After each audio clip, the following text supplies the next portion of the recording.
Well, strike while the fire is hot, so might as well dust off the new topic tonight. The new topic tonight, friends, is why do I, Paul Smith, this is the Paul Smith podcast, why do I roast the locals? Yes, and I'm wearing this jersey for effect and all of that good stuff.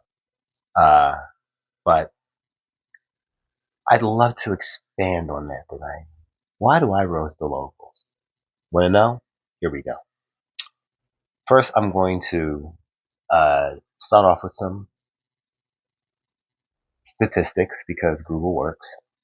And a poll taken as early as an online poll taken as recently as 12/18/23 said 57% of all Americans live their entire life either near or exactly where they grew up. That's important for a reason because living in that dynamic produces a mindset and a psychological thing that really permeates. And I call myself an outsider because I really am. I felt like an outsider the entire time. So as an outsider looking at this for 25 years, I've got some thoughts. First thought, first reason I roast the locals. Oh my God, can you be more fucking insecure about everything? One thing about the locals is they need to know where where they grew up. Uh, it's on their body, but more importantly, it's in their soul. And I identify with that part. I love wearing where I grew up everywhere and that stuff. And there is a pride associated with that. But it's also like a blind, ridiculous faith almost. It's almost religious. And religion ain't my bag, baby.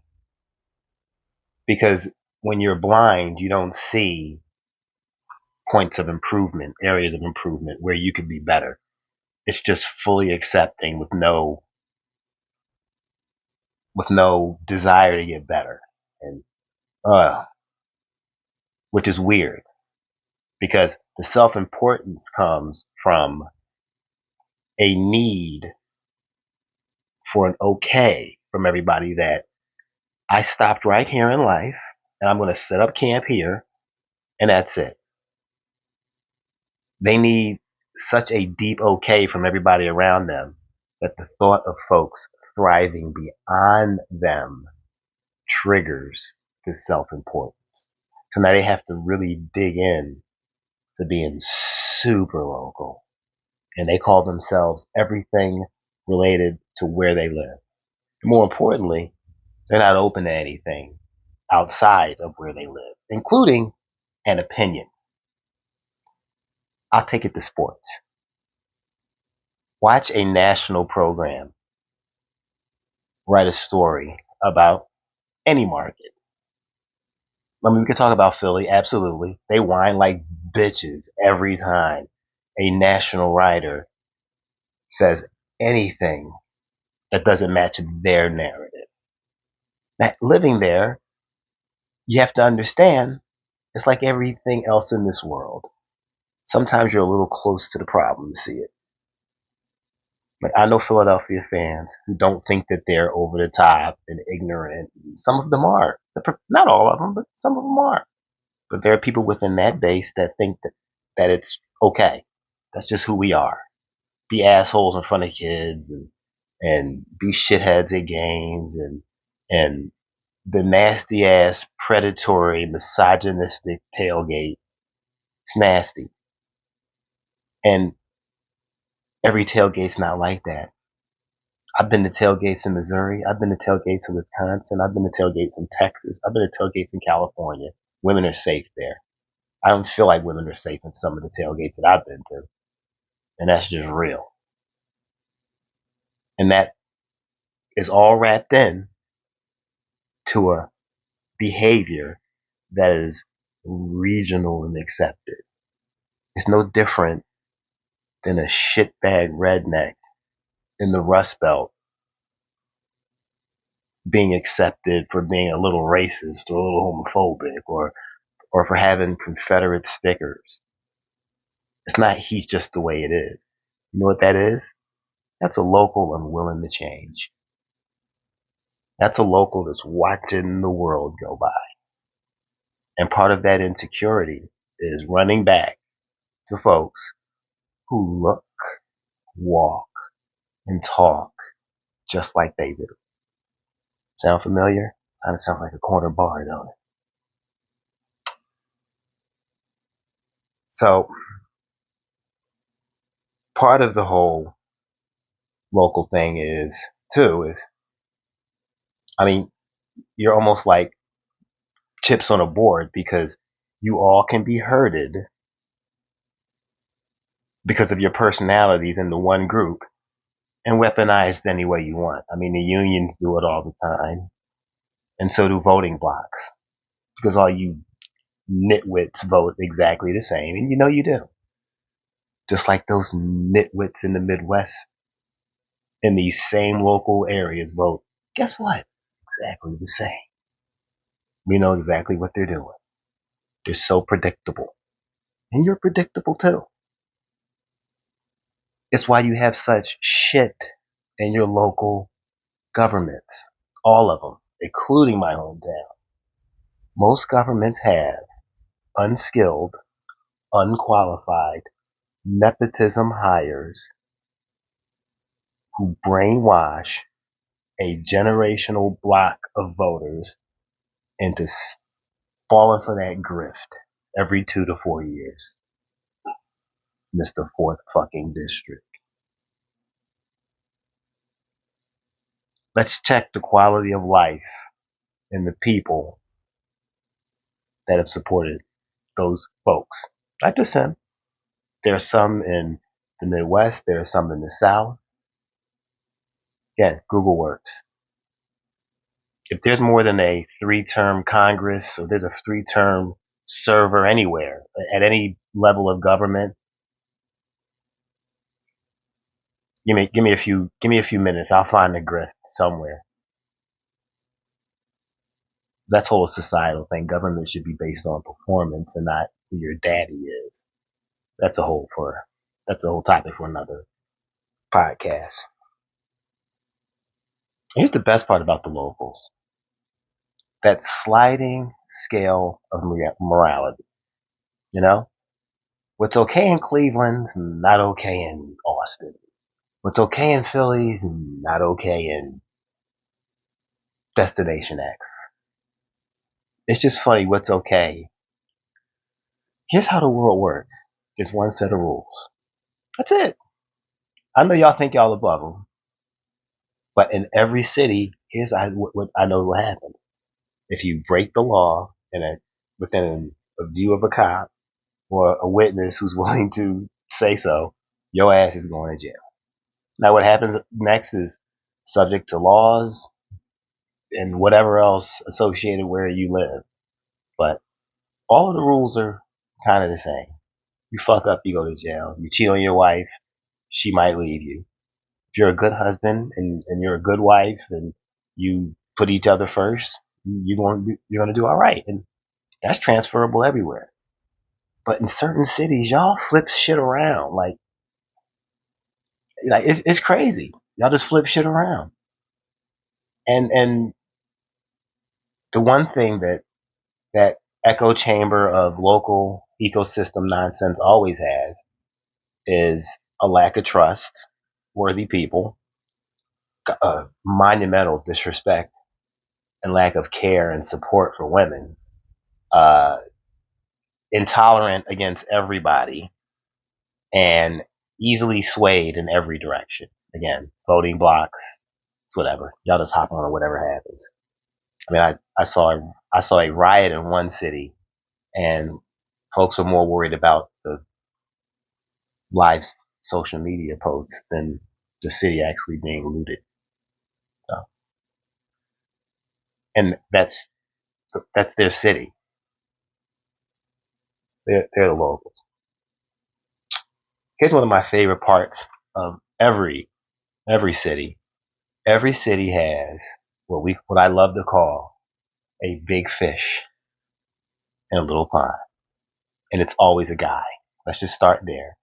It's always a self-important, either former athlete, guy connected to a guy who never whispered a fart outside of their city of relevance.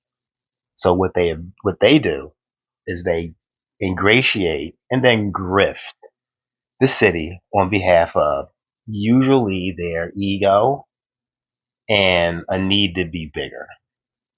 But there is a this guy in every city. And he's also surrounded by an enabling bunch of nitwits. And there are various levels of local failure, from the failed football player to the failed drug dealer to all those D students Ebony K. Williams was talking about. Shout out to her, boy. I like that firecracker she set off. Do better, black men. She said it. Do better. It's okay. You have more in you, and she believes in you. And y'all took that as a insult. She wasn't insulting y'all at all. She said, black men, there's more. You're more than a bus driver. Instead of being mad about being called a bus driver, she said there was more to me.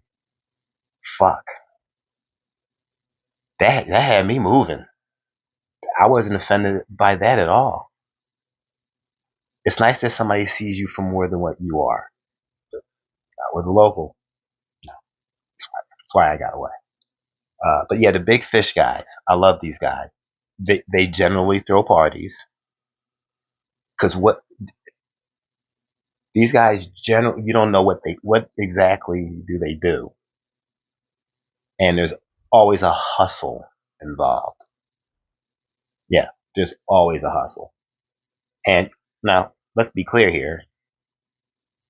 Hustling is you know, it's detestable to me from anybody, but we're not going to act like one race has a patent on that. Everybody's hustling. The problem is locals think it's okay. Hard work. I know it sounds corny and conservative and Fox News, which is makes me ick a little bit, but it's true. Hard work, consistency, discipline. Like y'all can talk about Tyler Perry's dresses and Kevin Hart's uh, shadow network of weirdo. No, those two people worked extremely hard. Jeff Bezos was in a room about this big selling shoes. He worked hard. Bill Gates, whether y'all like him or not, was in a garage with a couple of other, dudes. Other women were calling nerds. They were in garages changing the, you know, y'all. You don't understand. It's like Steve Jobs' family hates him. Everybody around him hated him because he worked that hard and he probably worked himself into cancer for all we know. Folks don't understand that level of working hard. So when the thing about I think the psychology with the local is they always have that one swing too. I love that. The local with the one swing. I tried this, it didn't work out. Now I have a story that I can pitch for the rest of my life of why I didn't make it. How about the keep swinging? Well, I tried this, I tried this. I was around a guy, even guys I grew up around, and my biggest mentor is a guy that is a visionary. He wanted to start a film company, he started a film company. He wanted to start a real estate, site acquisition company, he did it. And it was so powerful for me to see that. And then I look at other people and my I'm not gonna call it a flaw, but my overreaction is when I don't see other people matching that, I lose respect for them. And I lost respect around everybody who didn't match his grind. That's unfair to them, but that's just how I tick. So when I see somebody that visionary, I don't. Why can't everybody else do that? And then the guys that give up on that now want you to treat them like they're a prince of a fucking 6 block area. Suck my balls, please. And it all works into that whole corner bar, barber shop, all of these repeatable places. where you see the same faces, and then you see them in you see them at 14 and 24 and 34, and then my favorite part.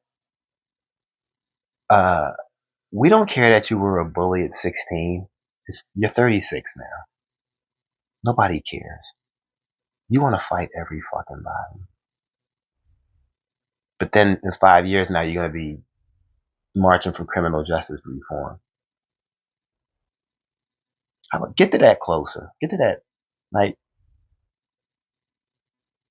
learn how to control yourself. Because, one more thing, locals, therapy, self improvement, no, absolutely not. That's what the corner bars are for. You go there and you, you know, start a fight with somebody for a ridiculous reason, let off some steam, because that's healthy, right? That's what locals do. And I say this because I've seen every bit of it. So, can't look at the Fox News speaking out of school situation. So I think I got most of that. The shitty local economy, people, nitwits. Yeah, I think that's it. You got 15 minutes of my time. I'll go blow some farts out of your nose or something.